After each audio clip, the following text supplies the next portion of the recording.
There is a moment in the arc of any major air campaign when the calculus of the battlefield shifts, when the most dangerous skies transition from requiring only the most survivable aircraft to accepting something less stealthy, less elusive, and far more destructive. In the 5-week-old war against Iran, that moment arrived in late March 2026. And the aircraft that announced it was a bomber that first flew in April 1952. On March 31, 2026, Chairman of the Joint Chiefs of Staff General Dan Caine confirmed during a Department of Defense media briefing that the United States had successfully started to conduct the first overland B-52 missions inside Iranian territory. The missions had begun, Caine said, given the increase in air superiority. Prior suppression and destruction of Iranian integrated air defense operations had successfully degraded Iran's radar networks, surface-to-air missile batteries, and interceptor capability to the point where the B-52H Stratofortress, an aircraft that was never designed to operate in heavily defended airspace, could fly directly over Iran and release its weapons. President Trump said in a public address that Iran's air defenses had been annihilated, calling American forces unstoppable. This was not a small development. The B-52 had been fighting in this war since the first days of Operation Epic Fury, which began on February 28, 2026. But in those early weeks it had done so from outside Iranian airspace, using the standoff reach of long-range cruise missiles to strike targets inside Iran without the bomber itself ever entering the threat zone. Open-source images circulating on March 15, 2026, appeared to show a B-52H Stratofortress departing RAF Fairford in England, armed with multiple AGM-158 JASSM family cruise missiles, an unusually visible loadout that drew immediate attention from defense analysts around the world. These weapons have an operational range of approximately 370 kilometers for the baseline AGM-158A and approximately 925 kilometers for the extended range AGM-158B, meaning the bomber could release them from hundreds of miles outside Iran and still strike targets deep inside the country with precision guidance. Ground crews at RAF Fairford had been photographed by local aviation enthusiasts loading these missiles onto B-52s, and the bombers were captured on takeoff with live weapons mounted under their massive wings, then returning the next day without them. The combat record was visible and tangible, even in open-source imagery. On March 3, 2026, United States Central Command released a video statement in which Admiral Brad Cooper, CENTCOM commander, confirmed that a B-52H Stratofortress had carried out precision strikes against Iranian ballistic missile sites and command and control facilities during the initial 100 hours of operations.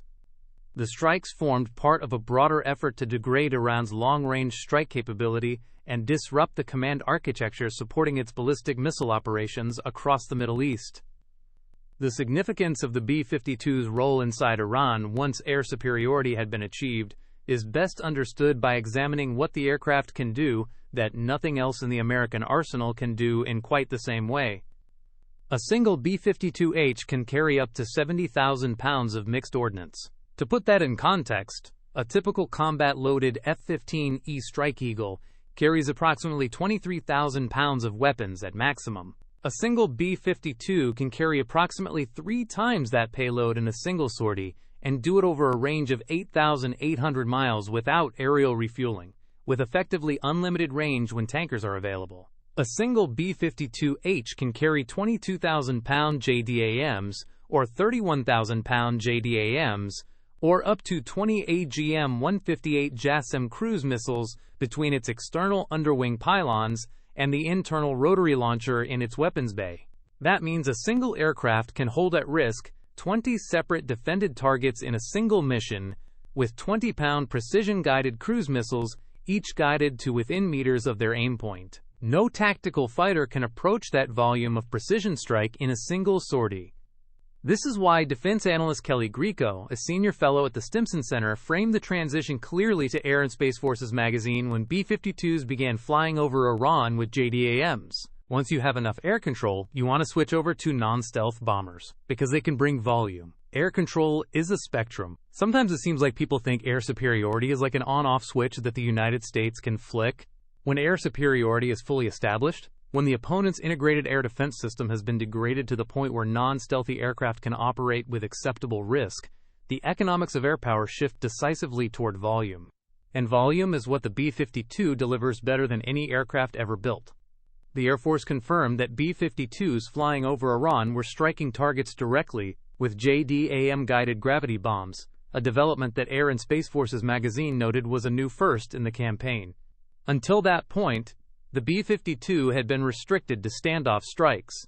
The transition to direct overhead bombing, dropping JDAMs from inside Iranian airspace, signaled that American forces had degraded Iranian air defenses sufficiently to operate without standoff range as a protective buffer. The bomber that had been built in the early 1960s for nuclear war against the Soviet Union was now flying direct bombing missions over a country whose air defenses had been so thoroughly dismantled that it could do so without unacceptable risk. At the same time, the B-52's standoff capability was being exercised to near its limits in ways that raise significant strategic questions. Bloomberg reported in early April 2026 that the United States was preparing to commit nearly its entire inventory of stealthy long-range JASSM-ER cruise missiles to the Iran campaign. These missiles had been drawn from stockpiles previously allocated to other regions, including the Pacific and European theaters, as the campaign's appetite for precision standoff weapons proved enormous. The Air Force had funded the procurement of more than 6,200 JASSM missiles of all variants since 2009. Lockheed Martin was scheduled to produce 396 JASSM-ER missiles in 2026, with capacity to increase output to as many as 860 annually if production lines were fully dedicated. The rate at which the Iran campaign was consuming these weapons was forcing American military planners to confront questions about long-term stockpile adequacy that would shape defense procurement decisions for years. The B-52 was not fighting alone. The broader Iran campaign involved the full American strategic bomber triad, the B-2 Spirit for penetrating the most heavily defended targets with massive ordnance penetrators and precision JDAMs through denied airspace, the B-1B Lancer for high-speed, flexible conventional strike with enormous payload capacity across a wide variety of target sets, and the B-52H Stratofortress for sustained, high-volume standoff and direct attack with the deepest magazine depth of any platform in the arsenal. Each bomber filled a specific role in the layered strike architecture. The B-2 opened the campaign by going first through defended airspace. The B-1B provided the heavy conventional punch across the full range of Iranian military infrastructure, and the B-52 provided the persistent, mass-precision strike capability that sustained the campaign day after day, week after week, with a weapons payload that dwarfed anything a tactical aircraft could offer. The types of Iranian targets being serviced by B-52 strikes throughout Epic Fury reflect the full range of the aircraft's capability. Ballistic missile storage sites and launch complexes, IRGC command and control nodes, military communications infrastructure, hardened coastal missile sites near the Strait of Hormuz, weapons production and storage bunkers, drone manufacturing facilities, naval mine storage sites. All of these target categories appear in CENTCOM's published target lists and in open-source assessments of the campaign's scope. A B-52 carrying 20 JASSM-ERs, or 22,000-pound JDAMs, supported by real-time intelligence from MQ-9 Reapers and RQ-4 Global Hawks, can work through a dozen separate aim points in a single sortie across a geographic area that tactical fighters would require multiple separate missions to cover. Its endurance, sustained by aerial refueling from KC-135 Stratotankers and KC-46 Pegasus tankers, makes it what one analysis described as a persistent strike node capable of dynamic targeting and rapid retasking on time-sensitive targets like mobile ballistic missile launchers. To understand how this aircraft, designed in the 1950s and first flown before the Soviet Union launched Sputnik, is still doing this in 2026, you have to understand both its engineering and its extraordinary modernization history. The B-52 Stratofortress is not a museum piece that the Air Force is reluctantly keeping alive. It is a continuously upgraded platform that has been transformed from a high-altitude nuclear bomber into one of the most versatile precision strike aircraft in the world, and whose service life is now projected to extend beyond 2050. The B-52H Stratofortress is a swept-wing subsonic heavy bomber. Its dimensions alone are staggering. The wingspan is 185 feet, which is wider than many football fields are long. The fuselage stretches 159 feet 3 inches in length, and the aircraft stands 40 feet 7 inches tall at the tail. Maximum takeoff weight is 488,000 pounds, making it one of the heaviest operational aircraft ever built.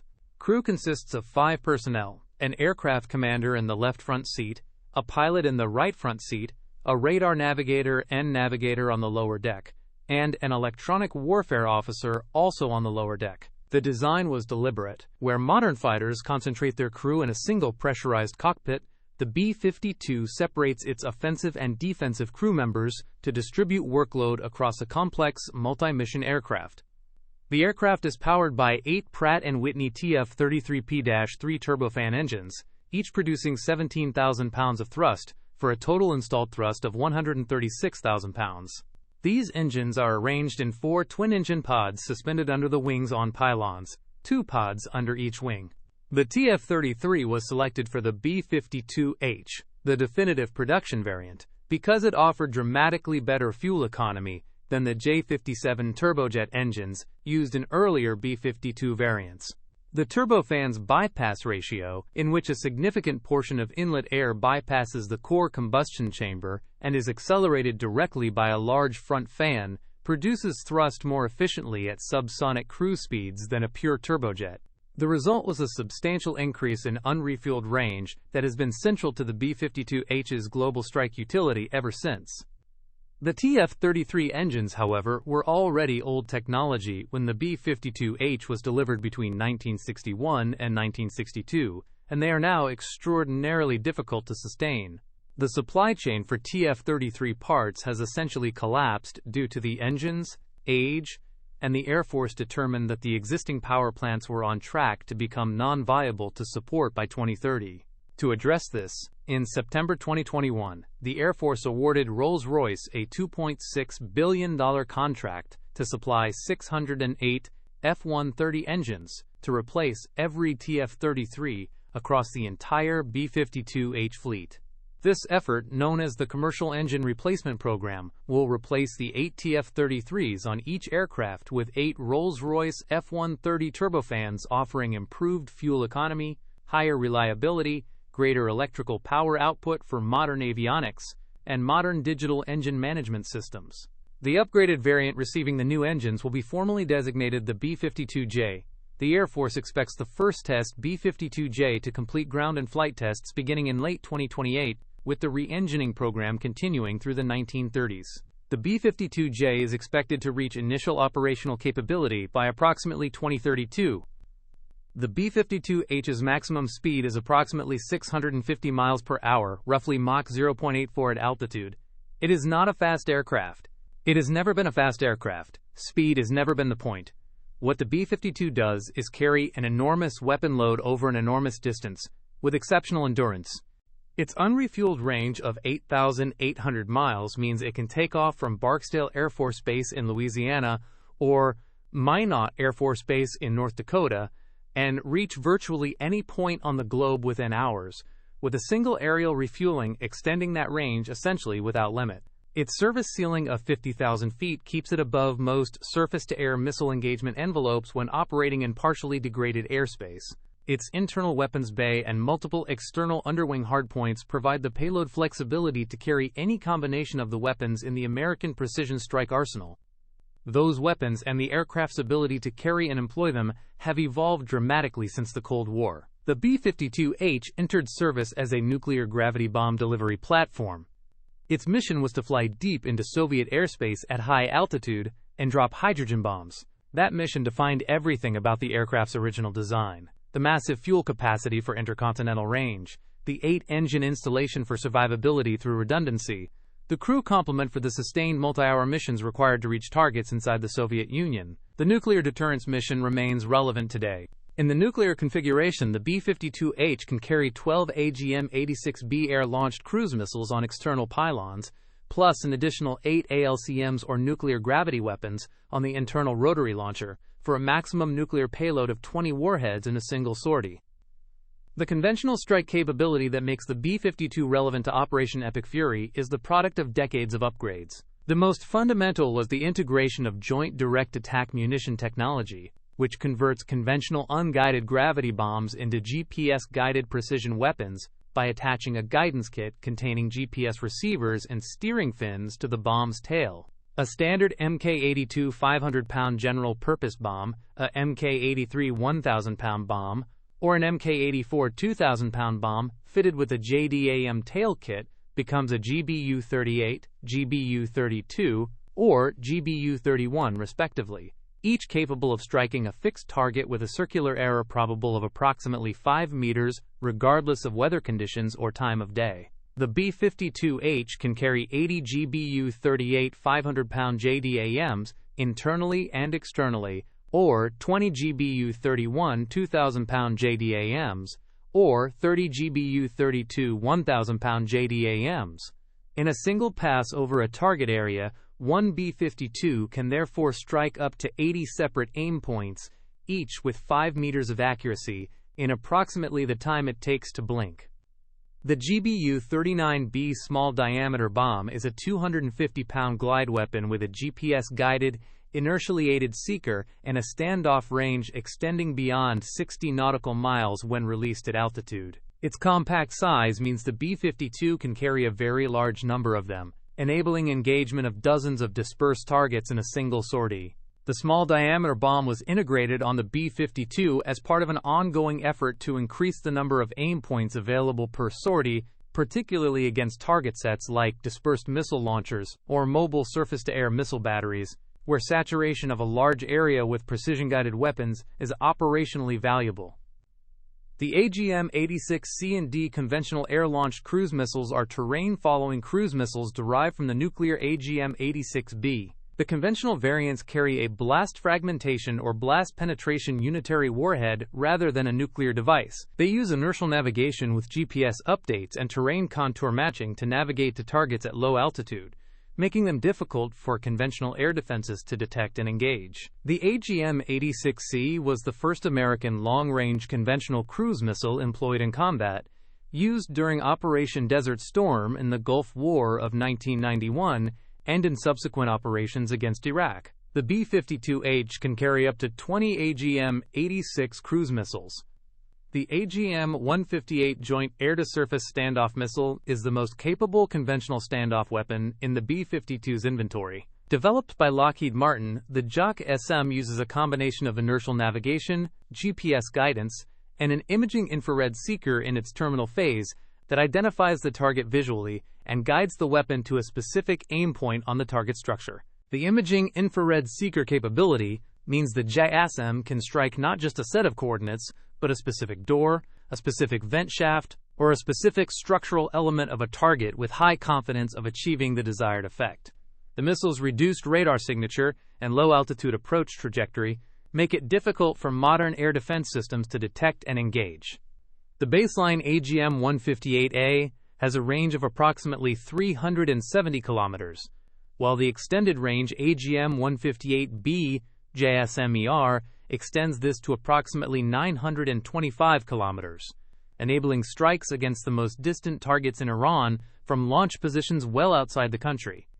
The Internal Weapons Bay upgrade, part of the broader Combat Network Communications Technology Modernization Program, converted the B-52H's conventional rotary launcher from a configuration optimized for the older AGM-86C cruise missiles to one capable of carrying modern AGM-158B JASSM-ER weapons internally. This upgrade nearly doubled the aircraft's total payload of JASSM, JDAM, and MALD miniature air-launched decoys, while also reducing drag and increasing range, since internal carriage eliminates the aerodynamic penalty of external stores. The B-52 can now carry JASSM-ER missiles both internally on the rotary launcher and externally on the underwing pylons simultaneously, maximizing total weapon load against high-value defended targets. The Combat Network Communications Technology Program, known by its abbreviation CONECT, is the digital backbone that has transformed the B-52 from a Vietnam-era analog bomber into a networked precision strike platform. CONECT replaced the aircraft's cockpit displays and communications architecture with modern color displays, modern computer architecture, and a Link 16 tactical data link that allows the aircraft to receive and transmit tactical information with other aircraft, command and control nodes, and ground stations in real time. The machine-to-machine tasking and retargeting capability provided by CONECT means that a B-52 in flight can receive a new target assignment from a command node hundreds of miles away, retask its weapons, and execute the strike without landing to upload new mission data. In a dynamic campaign like Epic Fury, where time-sensitive targets like mobile ballistic missile launchers must be struck within a narrow window before they move, this capability is operationally critical. A CONECT-equipped B-52, receiving real-time targeting data from an MQ-9 Reaper or RQ-4 Global Hawk overhead, can prosecute a fleeting target in the time it takes the launcher to relocate. The radar modernization program will replace the B-52H's existing AN/APQ-166 terrain-following radar with a new active electronically scanned array radar, providing dramatically improved synthetic aperture radar mapping, ground-moving target indication, and precision targeting data. The existing radar has been in service since the 1970s and is increasingly difficult to maintain against modern electronic jamming threats. The new AESA radar will be resistant to jamming, capable of generating higher resolution ground imagery, and able to operate in multiple modes simultaneously in ways the legacy system cannot. The B-52H's Lightning and Sniper advanced targeting pods, mounted on the aircraft's external hardpoints, provide electro-optical and infrared sensor capability that allows the crew to identify and precisely designate targets visually even at night and in adverse weather. These targeting pods were integrated on the B-52 as part of its transformation into a multi-role conventional strike platform, giving the crew the ability to identify and assess targets with their own onboard sensors rather than relying entirely on external intelligence sources.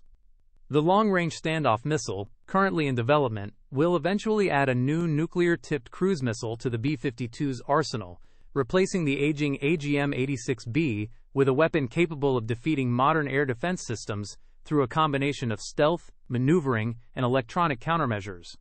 The B-52J will be the primary carrier for the long-range standoff, updating the aircraft's nuclear delivery role for the threat environment of the 2030s and beyond. The B-52H's electronic warfare suite is a critical enabler of its survivability in partially degraded airspace. The aircraft carries an array of electronic countermeasure systems that can detect enemy radar transmissions, identify the radar type and threat category, and generate jamming responses or deploy chaff and flares to defeat radar-guided and infrared-guided missile threats. The current defensive system is not as capable as the most modern dedicated electronic warfare platforms like the EA-18G Growler, which is why the B-52 typically requires escort and support from dedicated electronic warfare aircraft when operating in partially contested airspace. Over Iran in 2026, that support has been provided by EA-18G Growlers operating from both carrier decks and land bases in the region. The aircraft also serves in maritime surveillance and anti-shipping roles that have become relevant in the Strait of Hormuz context of the Iran war. The B-52H can carry AGM-84 Harpoon anti-ship missiles, providing a capability to target Iranian naval vessels and shore-based anti-ship missile batteries from standoff ranges that keep the bomber well outside the threat envelope of the ship-based or shore-based defenses it is targeting. The maritime strike role has been part of the B-52's mission portfolio since the 1980s, when the aircraft was adapted to carry Harpoon in addition to its nuclear and conventional land attack missions. To fully appreciate what the B-52 is doing over Iran in 2026, you have to understand the 70-year history that produced it, and the conflicts through which it was transformed from a Cold War nuclear deterrent into the world's most capable conventional strategic bomber.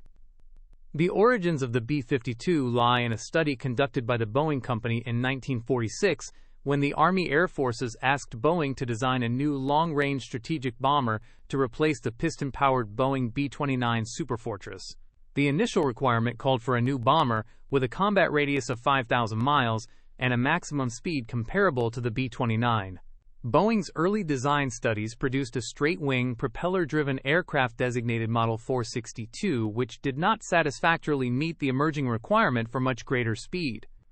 The design evolved through numerous configurations as Boeing struggled to reconcile the conflicting demands of range, payload, speed, and survivability. The critical design breakthrough came in October 1948, when Boeing engineers at a meeting in Dayton, Ohio, proposed abandoning the turboprop concept entirely in favor of an all-jet design with swept wings, drawing on aerodynamic lessons from the B-47 Stratojet program.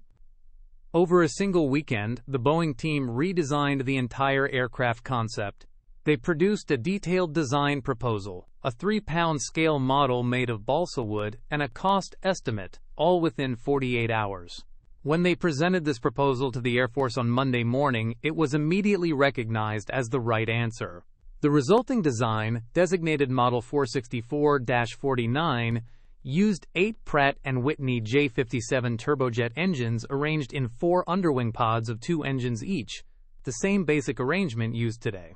The fuselage was lengthened to accommodate a large bomb bay, the wings were swept at 35 degrees, and the crew compartment was designed with the side-by-side seating arrangement that General Curtis LeMay had specifically requested, in contrast to the tandem seating used in the B-47.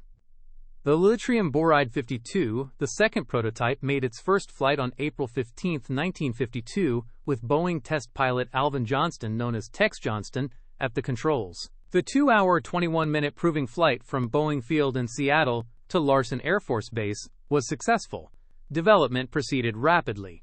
Boeing had conducted 670 days of wind tunnel testing and 130 days of aerodynamic and aeroelastic testing in the development program, and the thoroughness of this preparation paid dividends in a smooth flight test program.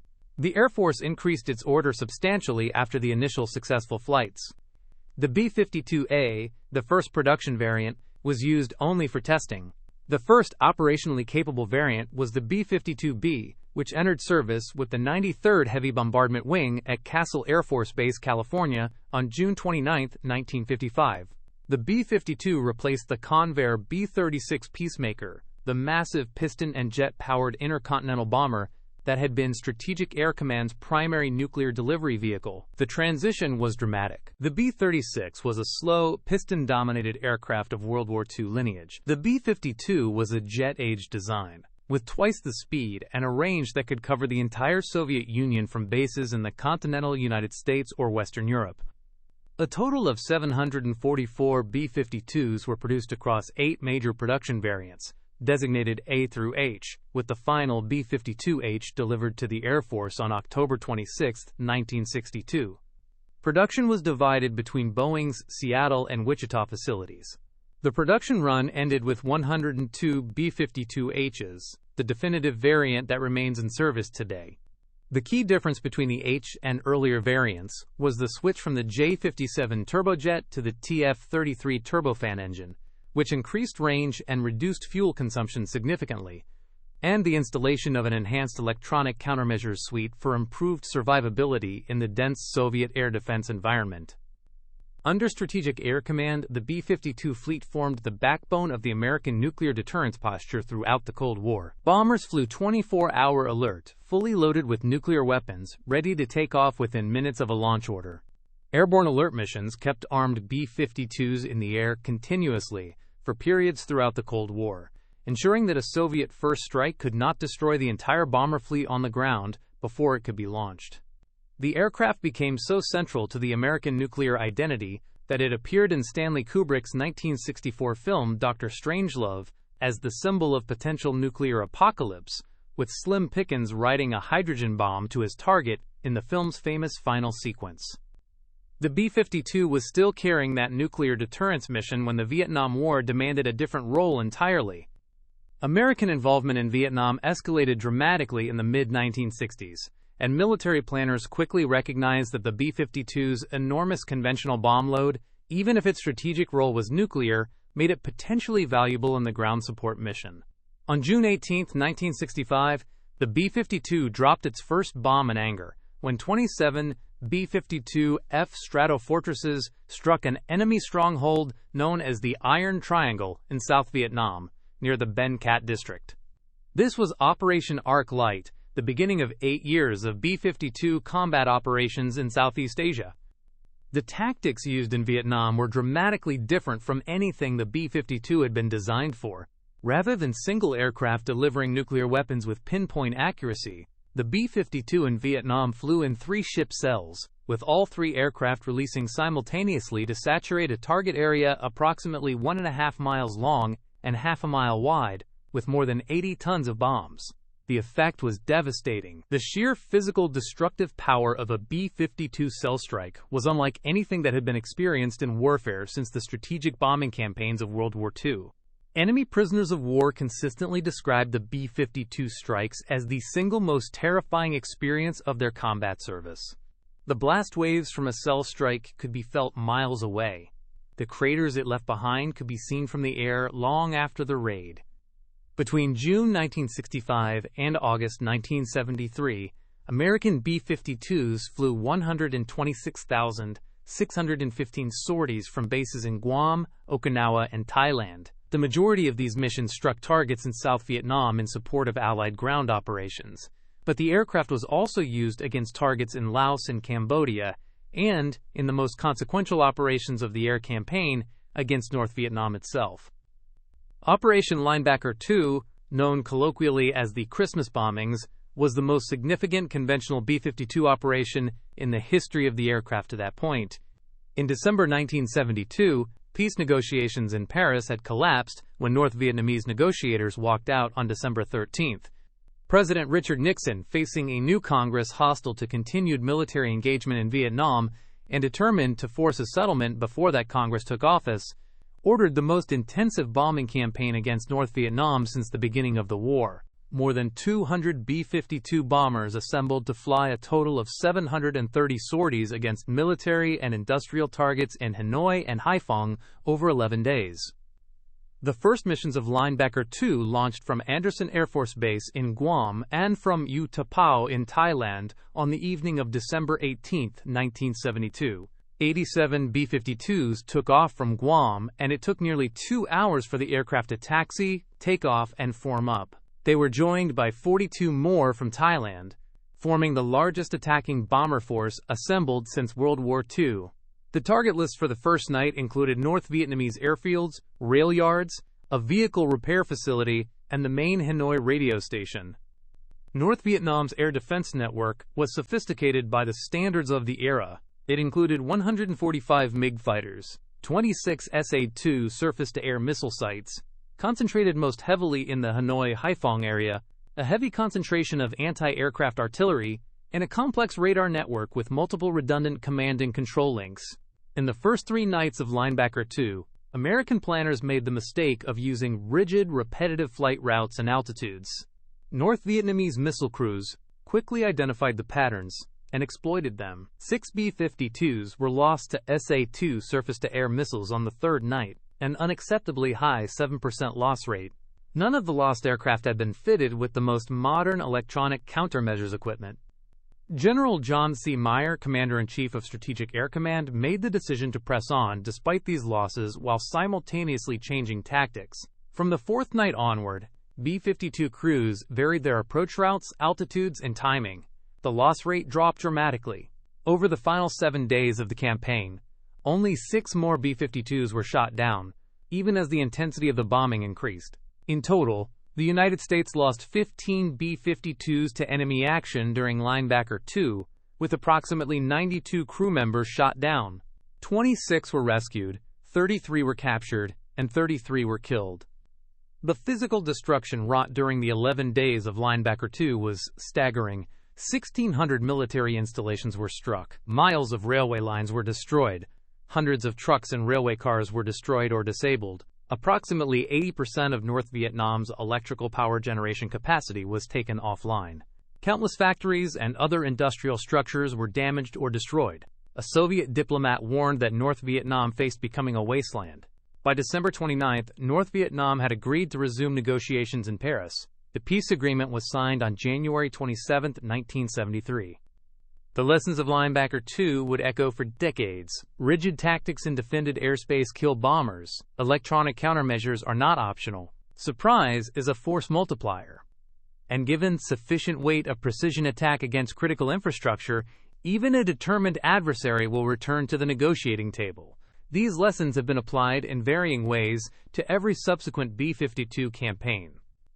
The B-52's next major combat deployment came in January 1991. Operation Desert Storm, the American-led coalition campaign to expel Iraqi forces from Kuwait. 7 B-52s flew the opening mission of Desert Storm, conducting the longest strike mission in aviation history at the time. A 35-hour non-stop flight from Barksdale Air Force Base in Louisiana to Iraq and back, covering 14,000 miles.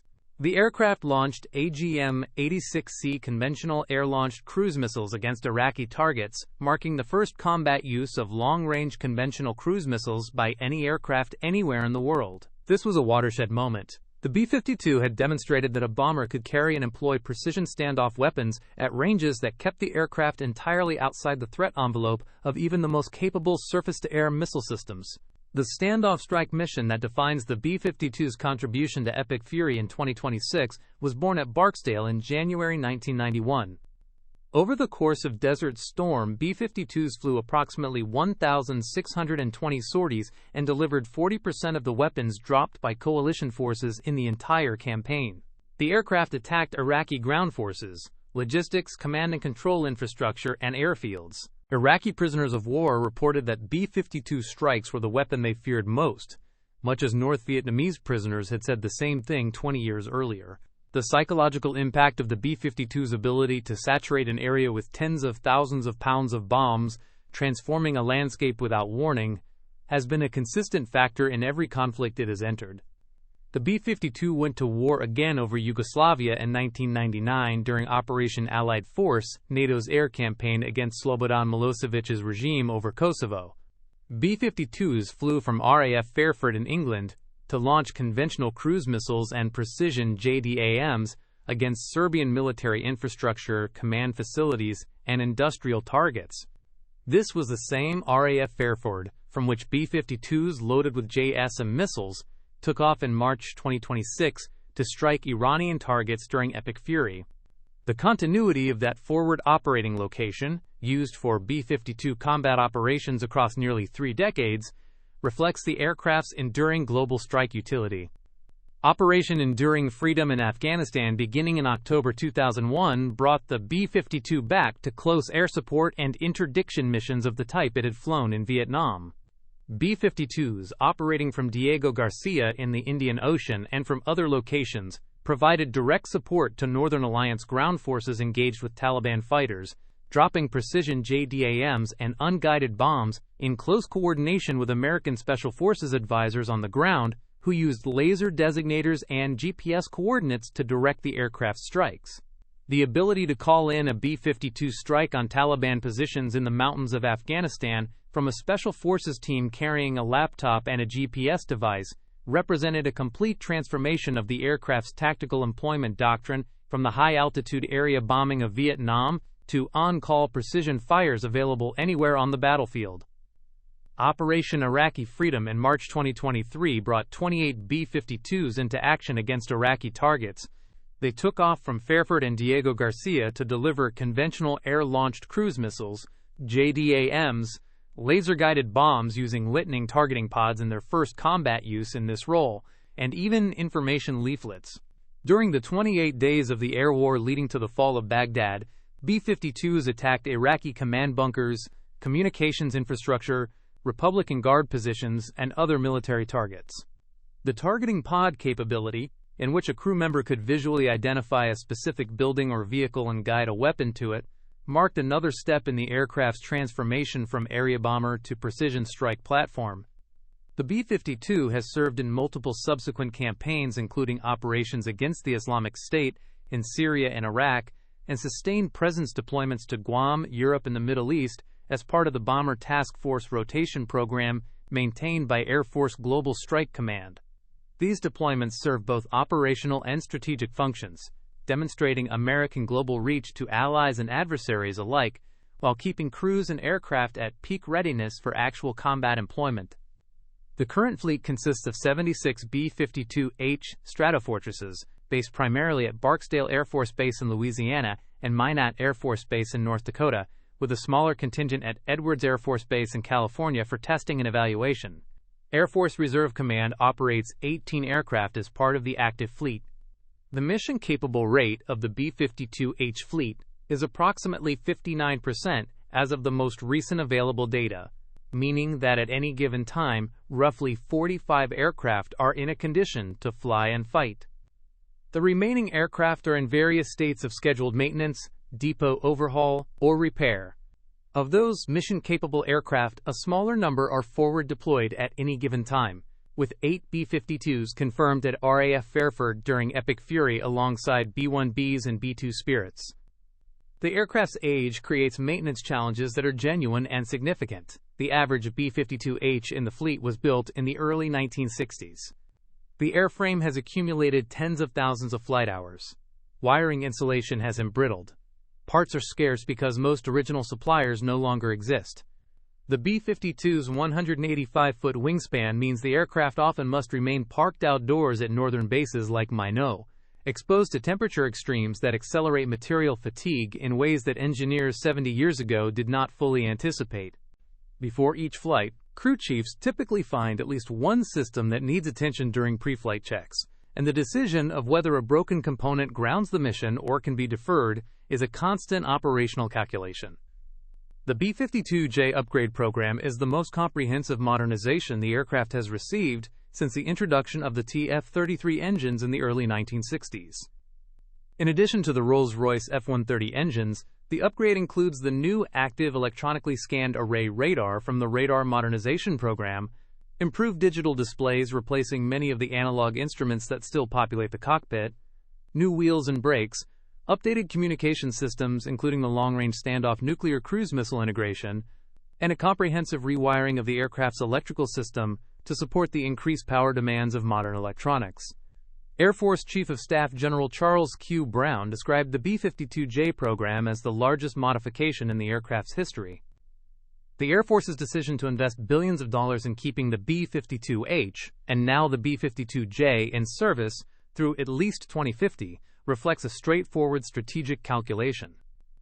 The aircraft is irreplaceable in the near term as a high-volume precision strike platform with global reach, and no other aircraft in development or planned for procurement can duplicate its specific combination of payload capacity, range, standoff strike capability, and unit cost. The B-52H costs approximately $70,000 per flight hour to operate, significantly less than the more capable B-2 Spirit. The B-21 Raider, which is entering service as the B-2's successor, is an expensive stealth penetrator optimized for highly contested airspace. It is not a high-volume conventional strike platform. The B-52 fills a niche in the American bomber force that no other aircraft, current or planned, can fully replace. There is a compelling argument made by the aircraft's combat record in Epic Fury that this approach is correct. Once Iranian air defenses were sufficiently degraded by weeks of B-2 and F-22 strikes, the B-52 could fly directly over Iran and release precision JDAMs on targets below. At that point, the B-52 was doing what no other aircraft in the world could do at equivalent cost, delivering enormous volumes of precision-guided munitions day after day, week after week, against a target set that still contained hundreds of individual high-value aim points requiring strike. The stealth of the B-2 opens the door. The volume of the B-52 exploits what is behind it. In 1952, when the Yttrium Boride 52 made its first flight over Seattle, the men who built it and the men who flew it could not have imagined an Iran war 74 years later. They could not have imagined GPS-guided bombs, long-range cruise missiles with imaging infrared seekers, digital targeting pods, or real-time machine-to-machine retargeting from a command node hundreds of miles away. But they built an airframe robust enough, flexible enough, and large enough to accommodate every one of those technologies as they were invented. They built an aircraft that has served in Vietnam and the Gulf and Kosovo and Afghanistan and Iraq and Libya and now Iran. They built an aircraft that is projected to remain in frontline service past 2050, when the grandsons and granddaughters of the men who first flew it will still be climbing into its cockpit. They built, without fully knowing it, the most durable, most versatile, and most enduringly relevant combat aircraft in the history of American air power. The B-52 Stratofortress, 7 decades, more than 70 active aircraft, still flying, still fighting, still delivering the heat.